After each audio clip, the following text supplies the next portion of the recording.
October ತಿಂಗಳಲ್ಲಿ ಈ 5 ವಸ್ತುಗಳನ್ನು ಸೇವಿಸಬೇಡಿ. ಹೊಟ್ಟೆಯಲ್ಲಿ ಆಮ್ಲ ಹೆಚ್ಚಾಗುತ್ತದೆ. ನೀವು ಇಡೀ ಚಳಿಗಾಲವನ್ನು ಆಸ್ಪತ್ರೆಯಲ್ಲಿ ಕಳೆಯಬೇಕಾಗಬಹುದು. ಸ್ನೇಹಿತರೆ, ಅಕ್ಟೋಬರ್ ತಿಂಗಳು ಬರುತ್ತಿದ್ದಂತೆ ಮಳೆ ಹಾಗೂ ಬಿಸಿಲು ಇನ್ನು ಮುಂದೆ ವಿದಾಯ ಹೇಳುತ್ತದೆ ಮತ್ತು ಚಳಿಗಾಲ ಇನ್ನು ಮುಂದೆ ಶುರುವಾಗುತ್ತದೆ. ಈ ರೀತಿ ಬದಲಾಗುತ್ತಿರುವ ವಾತಾವರಣದಲ್ಲಿ ನೀವು ಈ 5 ವಸ್ತುಗಳನ್ನು ಸೇವಿಸಿದರೆ ನಿಮ್ಮ ಹೊಟ್ಟೆಯಲ್ಲಿ ಆಮ್ಲದ ಕಾರ್ಖಾನೆಯಾಗುತ್ತದೆ. ಇದರಿಂದಾಗಿ ನೀವು ಈ ಚಳಿಗಾಲವನ್ನು ಪೂರ್ತಿಯಾಗಿ ಆಸ್ಪತ್ರೆಯಲ್ಲೇ ಕಳೆಯಬೇಕಾಗುತ್ತದೆ. ಕವಿತಾ ಎನ್ನುವ 25 ವರ್ಷದ ಹುಡುಗಿ ಅಕ್ಟೋಬರ್ ತಿಂಗಳಲ್ಲಿ ತನಗೆ ಇಷ್ಟ ಬಂದ ಆಹಾರ ಪದಾರ್ಥಗಳನ್ನು ಸೇವಿಸಿದಳು. ಸೇವಿಸಿದ ಕೆಲವೇ ಗಂಟೆಗಳಲ್ಲಿ ಹೊಟ್ಟೆ ನೋವಿನಿಂದ ಆಸ್ಪತ್ರೆಯನ್ನು ಸೇರಿದಳು. ಇದರಿಂದಾಗಿ ಅವರ ತಾಯಿ ಅಳುತ್ತಾ ಡಾಕ್ಟರ್ ಅನ್ನು, ನನ್ನ ಮಗಳು ಕಾಲೇಜಿನ ಫಂಕ್ಷನ್ಗೆ ಅಟೆಂಡ್ ಆಗಬೇಕಿತ್ತು, ಆದರೆ ಈ ರೀತಿ ಆಸ್ಪತ್ರೆಯಲ್ಲಿ ಅಡ್ಮಿಟ್ ಆಗುವ ಪರಿಸ್ಥಿತಿ ಬಂದಿದೆ, ದುಃಖ ಪಡುತ್ತಾ ಹೇಳುತ್ತಿರುವಾಗ ಅವರ ಕಥೆಯನ್ನು ಕೇಳಿ ಡಾಕ್ಟರ್ ಕೂಡ ಮರುಗಿದರು. ಸ್ನೇಹಿತರೆ, ಅದಕ್ಕೂ ಮೊದಲು ನನ್ನದೊಂದು ಕಳಕಳಿಯ ವಿನಂತಿ. ಎಷ್ಟೋ ಜನ ವಿಡಿಯೋ ನೋಡುತ್ತೀರಿ, ಆದರೆ ಲೈಕ್ ಮಾಡುವುದನ್ನು ಮರೆತು ಬಿಡುತ್ತೀರಿ. ದಯವಿಟ್ಟು ಲೈಕ್ ಮಾಡಿ, ನಿಮ್ಮ ಅನಿಸಿಕೆ ಅಭಿಪ್ರಾಯಗಳನ್ನು ಕಮೆಂಟ್ ಮಾಡುವ ಮೂಲಕ ತಿಳಿಸಿ. ಯುವಕರಾಗಿರಲಿ ಅಥವಾ ವಯಸ್ಸಾದವರಾಗಿರಲಿ, ಈ ಆಹಾರ ಪದಾರ್ಥಗಳನ್ನು ಸೇವಿಸಿದ ಮೇಲೆ ಆಸ್ಪತ್ರೆಯನ್ನು ಸೇರಲೇಬೇಕಾಗುತ್ತದೆ. ಅದರಲ್ಲಿ ಯಾವುದೇ ರೀತಿಯ ಸಂಶಯವಿಲ್ಲ. ಆದ್ದರಿಂದ ನಾವು ಪ್ರತಿಯೊಬ್ಬರೂ ಆರೋಗ್ಯವನ್ನು ಕೂಡ ತುಂಬಾ ಅತ್ಯಂತ ಅಮೂಲ್ಯವೆಂದು ಭಾವಿಸುತ್ತೇವೆ. ಪ್ರತಿ ಕ್ಷಣವೂ ನೀವು ಸಂತೋಷದಿಂದ ಕಳೆಯಬೇಕು. ದೆಹಲಿಯ ಒಂದು ರಿಸರ್ಚ್ನ ಪ್ರಕಾರ ಅಕ್ಟೋಬರ್ ತಿಂಗಳಲ್ಲಿ ತಪ್ಪಾದ ಆಹಾರ ಪದಾರ್ಥಗಳನ್ನು ಸೇವಿಸುವುದರ ಮೂಲಕ ನಿಮ್ಮ ಹೊಟ್ಟೆಯಲ್ಲಿ ಗ್ಯಾಸ್, ಆಮ್ಲ ಹಾಗೂ ನಿರ್ಜಲೀಕರಣ ಹೆಚ್ಚಾಗುತ್ತದೆ. ವಿಶ್ವ ಸ್ವಾಸ್ಥ್ಯ ಸಂಘಟನೆ 2025 ಹೇಳುತ್ತದೆ. ಈ ತಿಂಗಳಲ್ಲಿ ತಪ್ಪಾದ ಆಹಾರ ಪದಾರ್ಥಗಳನ್ನು ಸೇವಿಸುವುದು ನಿಮ್ಮ ಹೊಟ್ಟೆಗೆ 50% ಅಷ್ಟು ನಷ್ಟವನ್ನು ಅನುಭವಿಸುವಂತೆ ಮಾಡುತ್ತದೆ. ಇದು ನಿಮ್ಮ ಆರೋಗ್ಯವನ್ನು ಹದಗೆಡುವಂತೆ ಮಾಡಿ ನೀವು ಆಸ್ಪತ್ರೆ ಸೇರುವಂತೆ ಮಾಡುತ್ತದೆ. ನಿಮ್ಮ ಆಸ್ಪತ್ರೆಯ ಖರ್ಚನ್ನು ಹೆಚ್ಚಿಸುತ್ತದೆ. ಆದರೆ ನೀವು ಏನೂ ಭಯಪಡುವ ಅವಶ್ಯಕತೆ ಇಲ್ಲ. ಸ್ನೇಹಿತರೆ, ಇಂದಿನ ಈ ವಿಡಿಯೋದಲ್ಲಿ ನೀವು ಈ 5 ವಸ್ತುಗಳ ಬಗ್ಗೆ ಗಮನ ಹರಿಸಿ. ಯಾವುದೇ ಕಾರಣಕ್ಕೂ ಅಕ್ಟೋಬರ್ ತಿಂಗಳಲ್ಲಿ ಈ 5 ವಸ್ತುಗಳನ್ನು ಸೇವಿಸಲೇಬೇಡಿ. ನಾವು ಹೇಳುವುದು ಏನೆಂದರೆ, ಅದರ ಬದಲಿಗೆ ಬೇರೆ ವಸ್ತುಗಳನ್ನು ಸೇವಿಸಿ. ನೀವು ಅಕ್ಟೋಬರ್ ತಿಂಗಳಲ್ಲಿ ನಿಮ್ಮ ದೇಹವನ್ನು ತುಂಬಾ ಫಿಟ್ ಹಾಗೂ ಆರೋಗ್ಯವಾಗಿ ಇರಿಸಿಕೊಳ್ಳಬಹುದು. ಎಲ್ಲರೂ ಈ ಮಾಹಿತಿಯನ್ನು ತಿಳಿದುಕೊಂಡ ನಂತರ ಕೆಲವೊಂದಿಷ್ಟು ವ್ಯಕ್ತಿಗಳು ಹೇಳುತ್ತಾರೆ, ಡಾಕ್ಟರ್, ನಾವು ನಿಮ್ಮ ಸಲಹೆಯ ಮುಖಾಂತರ ಅಕ್ಟೋಬರ್ ತಿಂಗಳಲ್ಲಿ ಕೆಲವೊಂದಿಷ್ಟು ಆಹಾರ ಪದಾರ್ಥಗಳನ್ನು ಸೇವಿಸುವುದನ್ನು ಬಿಟ್ಟ ಮೇಲೆ ನಮ್ಮ ಪರಿವಾರದ ಜೊತೆ ತುಂಬಾ ಸಂತೋಷದಿಂದ ಆರೋಗ್ಯದಿಂದ ಸಮಯವನ್ನು ಕಳೆಯುತ್ತಿದ್ದೇವೆ ಎಂದು. ಹಾಗಾದ್ರೆ ಸ್ನೇಹಿತರೆ, ಇಂದಿನ ಈ ವಿಡಿಯೋದಲ್ಲಿ ಅಕ್ಟೋಬರ್ ತಿಂಗಳಲ್ಲಿ ಸೇವಿಸುವ 5 ತಪ್ಪಾದ ಆಹಾರ ಪದಾರ್ಥಗಳು ಯಾವ್ಯಾವು ಎಂದು ತಿಳಿದುಕೊಳ್ಳೋಣ. ಸ್ನೇಹಿತರೆ, ಈ ವಿಡಿಯೋದ ಕೊನೆಯಲ್ಲಿ ನಾವು 3 ಆಯುರ್ವೇದಿಕ್ ಅಗತ್ಯಗಳ ಬಗ್ಗೆ ತಿಳಿದುಕೊಳ್ಳೋಣ. ಇದರಿಂದ ನಿಮ್ಮ ಆರೋಗ್ಯ ಮತ್ತಷ್ಟು ಸುಧಾರಿಸುತ್ತದೆ. ಹಾಗಾದ್ರೆ ಬನ್ನಿ ಸ್ನೇಹಿತರೆ, ಯಾವ 5 ವಸ್ತುಗಳನ್ನು ಸೇವಿಸಬಾರದು ಎನ್ನುವುದರ ಬಗ್ಗೆ ತಿಳಿದುಕೊಳ್ಳೋಣ. ಸ್ನೇಹಿತರೆ, ಅಕ್ಟೋಬರ್ ತಿಂಗಳಲ್ಲಿ ಈ 5 ವಸ್ತುಗಳನ್ನು ಏಕೆ ಸೇವಿಸಬಾರದು, ಇದರಿಂದ ಏಕೆ ಇಷ್ಟೊಂದು ತೊಂದರೆಯಾಗುತ್ತದೆ ಎನ್ನುವುದರ ಬಗ್ಗೆ ತಿಳಿದುಕೊಳ್ಳೋಣ. ಅಕ್ಟೋಬರ್ ತಿಂಗಳಲ್ಲಿ ಮಳೆ ಹಾಗೂ ಬಿಸಿಲು ಸಂಪೂರ್ಣವಾಗಿ ಕಡಿಮೆಯಾಗುತ್ತದೆ. ಚಳಿ ಹೆಚ್ಚಾಗುತ್ತದೆ. ಈ ಸಮಯದಲ್ಲಿ ನಿಮ್ಮ ಜೀರ್ಣಶಕ್ತಿ ಕಡಿಮೆಯಾಗುತ್ತಾ ಹೋಗುತ್ತದೆ. ಈ ಸಮಯದಲ್ಲಿ ನಾವು ತಪ್ಪಾದ ಆಹಾರ ಪದಾರ್ಥಗಳನ್ನು ಸೇವಿಸಿದರೆ ನಿಮ್ಮ ಹೊಟ್ಟೆಯಲ್ಲಿ ಆಮ್ಲ, ಗ್ಯಾಸ್, ಆಸಿಡಿಟಿ ಉಂಟಾಗಲು ಕಾರಣವಾಗುತ್ತದೆ. ತಪ್ಪಾದ ಆಹಾರ ಪದಾರ್ಥಗಳನ್ನು ಸೇವಿಸಿ ನೀವು ಸಮಸ್ಯೆಗಳನ್ನು ಇನ್ನೂ ಹೆಚ್ಚಿಗೆ ಮಾಡಿಕೊಂಡರೆ ಈ ತಿಂಗಳಲ್ಲಿ ಬರುವ ಹಬ್ಬ ಹರಿದಿನಗಳನ್ನು ನಿಮ್ಮ ಪರಿವಾರದ ಜೊತೆ ಆಚರಿಸಲು ನೀವು ಆ ಸಮಯವನ್ನು ಕಳೆದುಕೊಳ್ಳುತ್ತೀರಿ ಮತ್ತು ಆಸ್ಪತ್ರೆಯಲ್ಲಿ ಸಮಯವನ್ನು ಕಳೆಯಬೇಕಾಗುತ್ತದೆ. 2025ರ ಟೋಕಿಯೋದ ಒಂದು ಇನ್ಸ್ಟಿಟ್ಯೂಟ್ ರಿಸರ್ಚ್ನ ಪ್ರಕಾರ ಚಳಿಗಾಲದಲ್ಲಿ 5 ಆಹಾರ ಪದಾರ್ಥಗಳನ್ನು ಸೇವಿಸುವುದರಿಂದ ಮನುಷ್ಯನಿಗೆ 50% ಹಾನಿಯನ್ನು ಉಂಟು ಮಾಡುತ್ತದೆ ಎಂದು ತಿಳಿದು ಬಂದಿದೆ. ಆಯುರ್ವೇದ ಹೇಳುತ್ತದೆ, ನಮ್ಮ ಶರೀರ ಒಂದು ರೀತಿಯ ಪವಿತ್ರವಾದ ಮಂದಿರವಿದ್ದಂತೆ. ಸರಿಯಾದ ಆಹಾರ ಪದಾರ್ಥಗಳನ್ನು ಸೇವಿಸುವುದರಿಂದ ಈ ಮಂದಿರವನ್ನು ನಾವು ಆರೋಗ್ಯವಾಗಿ ಮಜಬೂತಾಗಿ ಇಟ್ಟುಕೊಳ್ಳಬಹುದು. ಈ 5 ಆಹಾರ ಪದಾರ್ಥಗಳು ಯಾವ್ಯಾವು ಹಾಗೂ ಅದರ ಬದಲಾಗಿ ನಾವು ಸೇವಿಸಬೇಕಾದ ಆಹಾರ ಪದಾರ್ಥಗಳನ್ನು ನಾವು ಈಗ ತಿಳಿದುಕೊಳ್ಳೋಣ. ಮೊದಲನೆಯದಾಗಿ ಕರಿದ ಆಹಾರ ಪದಾರ್ಥಗಳು ಸಮೋಸ, ಕಚೋರಿ, ಬಜ್ಜಿ, ಬೋಂಡ. ಈ ರೀತಿ ಕರಿದ ಆಹಾರ ಪದಾರ್ಥಗಳು ಅಕ್ಟೋಬರ್ ತಿಂಗಳಲ್ಲಿ ಈ ಚಳಿಯಲ್ಲಿ ನಿಮ್ಮ ಹೊಟ್ಟೆಗೆ ವಿಷವಾಗಿ ಪರಿಣಮಿಸುತ್ತವೆ. ಇವುಗಳು ನಿಮ್ಮ ಹೊಟ್ಟೆಯಲ್ಲಿ ಆಮ್ಲ, ಆಸಿಡಿಟಿ, ಗ್ಯಾಸ್ ಉತ್ಪಾದನೆಯಾಗಲು ಕಾರಣವಾಗುತ್ತವೆ. 2024ರ ಒಂದು ರಿಸರ್ಚ್ನ ಪ್ರಕಾರ ಕರಿದ ಆಹಾರ ಪದಾರ್ಥಗಳಲ್ಲಿ ಟ್ರಾನ್ಸ್ ಫ್ಯಾಟ್ ಅಂದರೆ ಕರಗದ ಕೊಬ್ಬು ಹೆಚ್ಚಾಗಿ ಇರುವುದರಿಂದ 50% ಜೀರ್ಣಶಕ್ತಿಯನ್ನು ಕಡಿಮೆ ಮಾಡುತ್ತದೆ. ಇದರಿಂದಾಗಿ ನಮ್ಮ ದೇಹದಲ್ಲಿ ಗ್ಯಾಸ್, ಆಸಿಡಿಟಿ, ಹೊಟ್ಟೆಯಲ್ಲಿ ಉರಿ ಹಾಗೂ ಊತ ಉಂಟಾಗುತ್ತದೆ. ಇದರಿಂದಾಗಿ ಸಾಕಷ್ಟು ಜನರಿಗೆ ನಿರ್ಜಲೀಕರಣ, ಹೊಟ್ಟೆಯ ಸಮಸ್ಯೆಗಳು, ಗಂಟಲಲ್ಲಿ ಉರಿ, ಹೊಟ್ಟೆಯಲ್ಲಿ ಸಮಾಧಾನ ಇಲ್ಲದಿರುವುದು, ಇನ್ನು ಅನೇಕ ಸಮಸ್ಯೆಗಳು ಉಂಟಾಗುತ್ತವೆ. ಸುಧಾಕರ್ ಎನ್ನುವ ವ್ಯಕ್ತಿ ಪ್ರತಿದಿನ ಅಕ್ಟೋಬರ್ ತಿಂಗಳಲ್ಲಿ ಸಮೋಸ, ಕಚೋರಿ, ಬಜ್ಜಿ, ಬೋಂಡ ತಿನ್ನುತ್ತಿದ್ದ. ಇದರಿಂದಾಗಿ ಅವನು ಸಾಕಷ್ಟು ಸಮಸ್ಯೆಗಳನ್ನು ಅನುಭವಿಸಿದ. ಹಬ್ಬದ ಸಮಯದಲ್ಲಿ ಅವನು ಆಸ್ಪತ್ರೆ ಸೇರಿದ. ಮನೆಯವರ ಜೊತೆ ಸಮಯ ಕಳೆಯಲು ಅವನಿಂದ ಸಾಧ್ಯವಾಗಲಿಲ್ಲ.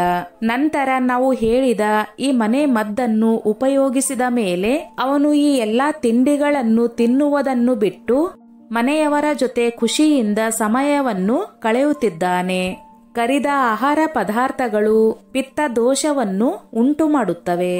ಆದ್ದರಿಂದ ನಿಮಗೆ ಹಸಿವಾದಾಗ ಸಾಯಂಕಾಲದ ಸಮಯದಲ್ಲಿ ಹುರಿದ ಕಡಲೆ ಬೀಜ, ಕಡಲೆ ಇವುಗಳನ್ನು ಸ್ವಲ್ಪ ಉಪ್ಪು ಹಾಕಿ ಹುರಿದು ತಿನ್ನಬಹುದು. ಇದರಿಂದ ಯಾವುದೇ ರೀತಿಯ ತೊಂದರೆ ನಿಮಗೆ ಆಗುವುದಿಲ್ಲ. ನಂತರ ಇನ್ನೊಂದು ಆಹಾರ ಪದಾರ್ಥ ಏನೆಂದರೆ ಮೊಸರಿನ ಜೊತೆ ಮಸಾಲೆಯುಕ್ತ ಆಹಾರ ಪದಾರ್ಥಗಳನ್ನು ಸೇವಿಸುವುದು ಕೂಡ ತುಂಬಾ ಮಾರಕವಾಗಿದೆ. ಅಕ್ಟೋಬರ್ ತಿಂಗಳಲ್ಲಿ ವಡ, ಖಾರದ ಚಟ್ನಿ ಹಾಗೂ ಮೊಸರನ್ನು ಸೇವಿಸಬೇಡಿ. ಮೊಸರು ತಣ್ಣಗಿರುತ್ತದೆ ಹಾಗೂ ಮಸಾಲೆಯುಕ್ತ ಆಹಾರ ಪದಾರ್ಥಗಳು ಬಿಸಿಯಾಗಿರುತ್ತದೆ. ಹೀಗಿರುವಾಗ ನಿಮ್ಮ ದೇಹದಲ್ಲಿ ಆಮ್ಲ, ಗ್ಯಾಸ್, ಆಸಿಡಿಟಿ ಹೆಚ್ಚಾಗುತ್ತದೆ. ದೆಹಲಿಯ ಒಂದು ರಿಸರ್ಚ್ನ ಪ್ರಕಾರ ಮೊಸರು ಹಾಗೂ ಮಸಾಲೆಯುಕ್ತ ಆಹಾರ ಪದಾರ್ಥಗಳು 40% ಜೀರ್ಣಶಕ್ತಿಯನ್ನು ಕಡಿಮೆ ಮಾಡುತ್ತದೆ ಎಂದು ವರದಿಯಾಗಿದೆ. ಇದರಿಂದಾಗಿ ನಿಮ್ಮ ದೇಹದಲ್ಲಿ ಗ್ಯಾಸ್, ಡಯರಿಯಾ ಹಾಗೂ ನಿರ್ಜಲೀಕರಣ ಉಂಟಾಗುತ್ತದೆ. ಸುನಿತಾ ಎನ್ನುವ 40 ವರ್ಷದ ಮಹಿಳೆ ಮನೆಯಲ್ಲಿ ಯಾವಾಗಲೂ ಅಕ್ಟೋಬರ್ ತಿಂಗಳಿನಲ್ಲಿ ಖಾರದ ಚಟ್ನಿಯ ಜೊತೆ ಮೊಸರನ್ನು ಸೇವಿಸುತ್ತಿದ್ದರು. ಇದರಿಂದಾಗಿ ಅವರಿಗೆ ಯಾವಾಗಲೂ ಆಸಿಡಿಟಿ, ಗ್ಯಾಸ್ಟ್ರಿಕ್ನ ಸಮಸ್ಯೆ ಕಾಡುತ್ತಲೇ ಇತ್ತು. ಹೀಗಿರುವಾಗ ಅವರಿಗೆ ನಾವು ಈ ಪರಿಹಾರವನ್ನು ಹೇಳಿದೆವು. ಆಗ ಅವರು ಕೂಡ ಈ ಸಮಸ್ಯೆಯಿಂದ ಮುಕ್ತವಾಗಿ ಚಳಿಗಾಲದಲ್ಲಿ ಚಟ್ನಿ ಹಾಗೂ ಮೊಸರನ್ನು ಸೇವಿಸುವುದನ್ನು ಬಿಟ್ಟಿದ್ದಾರೆ. ಆಯುರ್ವೇದದಲ್ಲಿ ಹೇಳಲಾಗಿದೆ, ಖಾರದ ಚಟ್ನಿ ಹಾಗೂ ಮೊಸರು ದೇಹದಲ್ಲಿ ಪಿತ್ತ ಹಾಗೂ ಉಷ್ಣವನ್ನು ಹೆಚ್ಚಿಸುತ್ತದೆ. ಇದರಿಂದಾಗಿ ಗ್ಯಾಸ್ಟ್ರಿಕ್, ಆಸಿಡಿಟಿ ಕಾಡುತ್ತದೆ. ಆಗ ನೀವು ಮೊಸರಿನ ಜೊತೆ 1 ಚಮಚ ಜೇನುತುಪ್ಪ ಹಾಗೂ 1 ಬಾಳೆಹಣ್ಣನ್ನು ಸೇವಿಸಬಹುದು. ಹುಳಿ ಹಾಗೂ ಖಾರದ ಚಟ್ನಿಯನ್ನು ಹೆಸರುಬೇಳೆ ಪಲ್ಯ, ರೊಟ್ಟಿ ಜೊತೆ ಸೇವಿಸಬಹುದು. ಅಕ್ಟೋಬರ್ ತಿಂಗಳಲ್ಲಿ ಹಸಿ ಟೊಮೆಟೊ ಚಟ್ನಿ ಹಾಗೂ ಸಲಾಡ್ ಅನ್ನು ಸೇವಿಸಬಾರದು. ಹಸಿ ಟೊಮೆಟೊದಲ್ಲಿ ಲೈಕೋಫಿನ್ ಹಾಗೂ ಆಸಿಡಿಕ್ ಗುಣ ಇರುತ್ತದೆ. 2025ರ ಒಂದು ರಿಸರ್ಚ್ನ ಪ್ರಕಾರ ಹಸಿ ಟೊಮೆಟೊವನ್ನು ಸೇವಿಸುವುದರಿಂದ ನಮ್ಮ ದೇಹದಲ್ಲಿ ಗ್ಯಾಸ್ ಉತ್ಪತ್ತಿಯಾಗುತ್ತದೆ. ಇದರಿಂದ ಅಕ್ಟೋಬರ್ ತಿಂಗಳಿನಲ್ಲಿ ಹಸಿ ಟೊಮೆಟೊ ಸೇವಿಸುವುದರಿಂದ ನಮ್ಮ ದೇಹದಲ್ಲಿ ಗ್ಯಾಸ್ಟ್ರಿಕ್ ಉತ್ಪತ್ತಿಯಾಗುತ್ತದೆ. 25 ವರ್ಷದ ಆನಂದ್ ಪ್ರತಿದಿನ ಹಸಿ ಟೊಮೆಟೊ ಚಟ್ನಿಯನ್ನು ಸೇವಿಸುತ್ತಿದ್ದ. ಇದರಿಂದಾಗಿ ಅವನಿಗೆ ಚಳಿಗಾಲದಲ್ಲಿ ಹೊಟ್ಟೆ ನೋವು ಪ್ರಾರಂಭವಾಯಿತು. ಇದರಿಂದಾಗಿ ಅವನು ತುಂಬಾ ತೊಂದರೆಯನ್ನು ಅನುಭವಿಸಿದ. ಆಗ ನಾವು ಹಸಿ ಟೊಮೆಟೊ ಚಟ್ನಿಯನ್ನು ಸೇವಿಸುವುದನ್ನು ಬಿಡಲು ಹೇಳಿದೆವು. ಆಗ ಅವನ ಆರೋಗ್ಯ ಕೂಡ ಸುಧಾರಿಸಿತು. ಆಯುರ್ವೇದದಲ್ಲಿ ಹೇಳಲಾಗುತ್ತದೆ, ಟೊಮೆಟೊ ಚಟ್ನಿಯನ್ನು ಅಕ್ಟೋಬರ್ ತಿಂಗಳಲ್ಲಿ ಚಳಿಗಾಲದಲ್ಲಿ ಸೇವಿಸುವುದರಿಂದ ನಮ್ಮ ದೇಹದಲ್ಲಿ ಪಿತ್ತ ದೋಷ ಉಂಟಾಗುತ್ತದೆ. ಆದ್ದರಿಂದ ನೀವು ಹಸಿ ಟೊಮೆಟೊದ ಬದಲು ಮಾಗಿದ ಟೊಮೆಟೊ ಚಟ್ನಿಯನ್ನು ಉಪಯೋಗಿಸಬಹುದು. ನೀವು ಮಾಡುವ 4ನೆಯ ತಪ್ಪು ಯಾವುದೆಂದರೆ ತಂಪಾದ ನೀರು ಹಾಗೂ ತಂಪಾದ ಹಾಲು ಹಾಗೂ ಮಿಲ್ಕ್ ಶೇಕ್ ಕುಡಿಯುವುದು. ತಂಪಾದ ಹಾಲು ಈ ಚಳಿಗಾಲದಲ್ಲಿ ಅಂದರೆ ಅಕ್ಟೋಬರ್ ತಿಂಗಳಲ್ಲಿ ನಿಮ್ಮ ಜೀರ್ಣ ಶಕ್ತಿಯನ್ನು ಕಡಿಮೆ ಮಾಡುತ್ತದೆ. ಅಷ್ಟೇ ಅಲ್ಲದೆ ನಿಮ್ಮ ಹೊಟ್ಟೆ ಒಳಗೆ ಊತ ಕಾಣಿಸಿಕೊಳ್ಳುವಂತೆ ಮಾಡುತ್ತದೆ. ಆಯುರ್ವೇದ ಏನನ್ನು ಹೇಳುತ್ತದೆ ಎಂದರೆ ತಂಪಾದ ಹಾಲು ದೇಹದಲ್ಲಿ ಪಿತ್ತ ಹಾಗೂ ಕಫವನ್ನು ಹೆಚ್ಚಿಸುತ್ತದೆ. ಇದರಿಂದಾಗಿ ನಮ್ಮ ದೇಹದಲ್ಲಿ ಗ್ಯಾಸ್, ಆಸಿಡಿಟಿ ಉತ್ಪತ್ತಿಯಾಗುತ್ತದೆ. ನಮಗೆ ಸರಿಯಾಗಿ ಊಟ ಮಾಡಲು ಕೂಡ ಆಗುವುದಿಲ್ಲ. 40% ನಮ್ಮ ದೇಹದಲ್ಲಿ ರೋಗಗಳು ಉತ್ಪಾದನೆಯಾಗಲು ಕಾರಣವಾಗುತ್ತದೆ. ಆದ್ದರಿಂದ ಅಕ್ಟೋಬರ್ ತಿಂಗಳಿನಲ್ಲಿ ತಂಪಾದ ಯಾವುದೇ ಪಾನೀಯಗಳನ್ನು ಸೇವಿಸಬಾರದು. ಅದರ ಬದಲಾಗಿ ಪ್ರತಿದಿನ ಬೆಳಗ್ಗೆ 1 ಗ್ಲಾಸ್ ಬಿಸಿ ನೀರಿಗೆ 1 ಚಿಟಿಕೆಯಷ್ಟು ಅರಿಶಿನ ಪುಡಿಯನ್ನು ಹಾಕಿಕೊಂಡು ಸೇವಿಸಬಹುದು. ಆದರೆ ತಂಪಾದ ಯಾವುದೇ ಆಹಾರ ಪದಾರ್ಥಗಳನ್ನು ಸೇವಿಸಬೇಡಿ.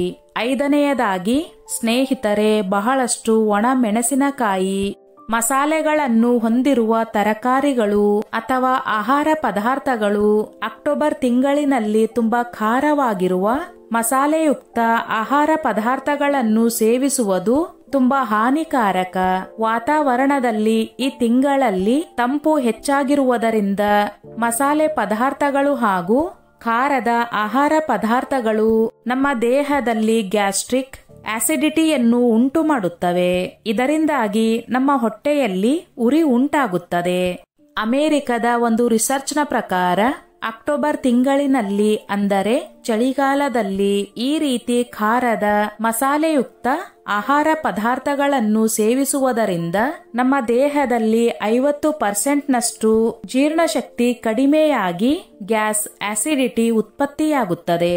ಇದರಿಂದಾಗಿ ಸಾಕಷ್ಟು ಜನರು ಅಕ್ಟೋಬರ್ ತಿಂಗಳಿನಲ್ಲಿ ಚಳಿಗಾಲದಲ್ಲಿ ಸಾಕಷ್ಟು ಸಮಸ್ಯೆಗಳನ್ನು ಅನುಭವಿಸುತ್ತಾರೆ ಎಂದು ವರದಿಯಾಗಿದೆ. ಆಯುರ್ವೇದದ ಪ್ರಕಾರ ಮಸಾಲೆಯುಕ್ತ ಆಹಾರ ಪದಾರ್ಥಗಳನ್ನು ಸೇವಿಸುವುದರಿಂದ ನಮ್ಮ ದೇಹದಲ್ಲಿ ಪಿತ್ತ ಹೆಚ್ಚಾಗುತ್ತದೆ ಹಾಗೂ ಉರಿ ಊತ ಉಂಟಾಗುತ್ತದೆ. ಅದರ ಬದಲಿಗೆ ತರಕಾರಿಗಳನ್ನು ಸಲಾಡ್ನ ರೀತಿ ಮಾಡಿಕೊಂಡು ಸೇವಿಸಬಹುದು. ಸ್ನೇಹಿತರೆ, ಅಕ್ಟೋಬರ್ ತಿಂಗಳು ತುಂಬಾ ಚಳಿ ಇರುವ ಕಾರಣ ನಮ್ಮ ದೇಹದಲ್ಲಿರುವ ಉಷ್ಣ ಕಡಿಮೆಯಾಗಿ ಜೀರ್ಣಶಕ್ತಿ ಕೂಡ ಕಡಿಮೆಯಾಗುತ್ತದೆ. ಆದ್ದರಿಂದ ಈ ಸಮಯದಲ್ಲಿ ಹೆಚ್ಚು ಖಾರದ ಪದಾರ್ಥಗಳು, ಮಸಾಲೆಯುಕ್ತ ಆಹಾರ ಪದಾರ್ಥಗಳು, ತಂಪಾದ ಪಾನೀಯಗಳು, ಕರಿದ ಆಹಾರ ಪದಾರ್ಥಗಳನ್ನು ಸೇವಿಸುವುದನ್ನು ಕಡಿಮೆ ಮಾಡಿ. ಇದರಿಂದ ನಿಮಗೂ ಒಳ್ಳೆಯದು ಹಾಗೂ ನಿಮ್ಮ ಆರೋಗ್ಯಕ್ಕೂ ಒಳ್ಳೆಯದು. ತಿಂದು ಆಸ್ಪತ್ರೆಗೆ ಅಲೆದಾಡುವುದಕ್ಕಿಂತ ತಿನ್ನದೆ ಸಾದಾ ಆಹಾರ ಪದಾರ್ಥಗಳನ್ನು ಸೇವಿಸಿ ನಿಮ್ಮ ಆರೋಗ್ಯವನ್ನು ಕಾಪಾಡಿಕೊಳ್ಳಿ. ವಿಶ್ವಸಂಸ್ಥೆಯ ವರದಿಯ ಪ್ರಕಾರ ಅಕ್ಟೋಬರ್ ತಿಂಗಳಿನಲ್ಲಿ ಈ ರೀತಿ ತಪ್ಪಾದ ಆಹಾರ ಪದಾರ್ಥಗಳನ್ನು ಸೇವಿಸಿ 65% ಜನರು ಆಸ್ಪತ್ರೆಯನ್ನು ಸೇರುತ್ತಾರೆ ಎಂದು ವರದಿಯಾಗಿದೆ. ಈ ಎಲ್ಲಾ ಸಮಸ್ಯೆಗಳನ್ನು ಪರಿಹರಿಸಿಕೊಳ್ಳಲು ಚಳಿಗಾಲದಲ್ಲಿ ನಾವು ಆಯುರ್ವೇದಿಕ್ ಅಭ್ಯಾಸಗಳನ್ನು ರೂಢಿ ಮಾಡಿಕೊಳ್ಳಬೇಕು. ಪ್ರತಿದಿನ ಬೆಳಗ್ಗೆ ಎದ್ದು ಸೂರ್ಯ ಸ್ನಾನ, ಅರ್ಧ ಗಂಟೆ ಎಳೆ ಬಿಸಿಲಿನಲ್ಲಿ ಕುಳಿತುಕೊಳ್ಳುವುದು. ಇದರಿಂದಾಗಿ ನಮ್ಮ ದೇಹದಲ್ಲಿ ವಿಟಮಿನ್ ಡಿ ಅಂಶ ಹೆಚ್ಚಾಗುತ್ತದೆ. ಇದು ನಮ್ಮ ಜೀರ್ಣಶಕ್ತಿಯನ್ನು ಕೂಡ ಹೆಚ್ಚಿಸುತ್ತದೆ. ಪ್ರತಿದಿನ ಅರ್ಧ ಗಂಟೆ ನಡೆಯುವುದು. ಇದರಿಂದ ನಿಮ್ಮ ದೇಹದಲ್ಲಿ ರಕ್ತ ಸಂಚಾರ ಸರಾಗವಾಗಿ ನಡೆಯುತ್ತದೆ. ಪ್ರತಿದಿನ ಬೆಳಗ್ಗೆ 1 ಕಪ್ನಷ್ಟು ತುಳಸಿ ಟೀಯನ್ನು ಕುಡಿಯಿರಿ. ಇದು ನಿಮ್ಮ ದೇಹದಲ್ಲಿ ರೋಗ ನಿರೋಧಕ ಶಕ್ತಿಯನ್ನು ಹೆಚ್ಚಿಸುತ್ತದೆ. ಅಷ್ಟೇ ಅಲ್ಲದೆ ನಿಮ್ಮ ಜೀರ್ಣ ಶಕ್ತಿಯನ್ನು ಕೂಡ ಹೆಚ್ಚಿಸಿ ನಿಮ್ಮ ಹೊಟ್ಟೆ ತಣ್ಣಗಿರುವಂತೆ ಮಾಡುತ್ತದೆ. ಸ್ನೇಹಿತರೆ, ಆದ್ದರಿಂದ ಅಕ್ಟೋಬರ್ ತಿಂಗಳಿನಲ್ಲಿ ಈ 5 ಆಹಾರ ಪದಾರ್ಥಗಳನ್ನು ತ್ಯಜಿಸಿ ಹಾಗೂ ನೈಸರ್ಗಿಕ ತರಕಾರಿ, ಸೊಪ್ಪು, ವಿಟಮಿನ್ ಆಹಾರಗಳನ್ನು ಸೇವಿಸುವುದನ್ನು ರೂಢಿ ಮಾಡಿಕೊಳ್ಳಿ.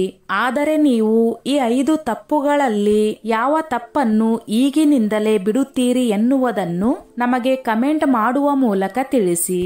ಸ್ನೇಹಿತರೆ, ಈ ನನ್ನ ಮಾಹಿತಿ ನಿಮಗೆ ಇಷ್ಟವಾಗಿದ್ದಲ್ಲಿ ದಯವಿಟ್ಟು ಶೇರ್ ಮಾಡಿ, ಲೈಕ್ ಮಾಡಿ ಮತ್ತು ಸಬ್ಸ್ಕ್ರೈಬ್ ಮಾಡಿ.